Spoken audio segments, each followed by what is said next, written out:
সরিষার হলদে মাঠে মৌমাছির চোখ জুড়ানো ব্যস্ততা।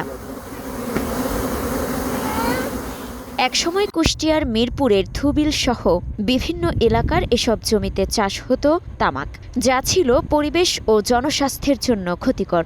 এখন সেখানে ভিন্ন চিত্র, স্বল্প সময়ে ভালো ফলন, কম খরচে বেশি লাভ। এই কারণে সরিষা চাষে আগ্রহ বাড়ছে কৃষকদের। সরিষা ফুলে ভরা এসব মাঠে এবার যুক্ত হয়েছে নতুন মাত্রা। বৈজ্ঞানিক পদ্ধতিতে বসানো হয়েছে মৌবক্স। ফুল থেকে ফুলে ঘুরে মৌমাছিরা একদিকে যেমন পরাগায়ন ঘটাচ্ছে, অন্যদিকে সংগ্রহ করছে খাঁটি মধু। একই সঙ্গে লাভবান হচ্ছেন কৃষক ও মৌ খামারিরা। এক সপ্তাহ পর পর প্রতিটি মৌচাক থেকে সংগ্রহ হয় ১.৫ থেকে ২ কেজি পর্যন্ত খাঁটি মধু। মাঠেই এই মধু বিক্রি হচ্ছে কেজি প্রতি ৬০০ টাকায়। কয়েক মাস ধরে চলবে এই মধু আহরণ। প্রতিটি মৌ খামার থেকে এবার প্রায় ২০ টন করে মধু সংগ্রহ হতে পারে বলে আশা করছেন খামারিরা।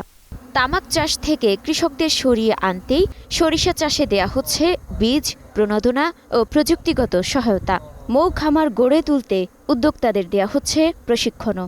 কৃষি বিভাগের তথ্য অনুযায়ী চলতি মৌসুমে কুষ্টিয়ায় সরিষার আবাদ হয়েছে ১৫,৪৭০ হেক্টর জমিতে। উৎপাদনের লক্ষ্যমাত্রা ধরা হয়েছে প্রায় ৩,০৫০ টন।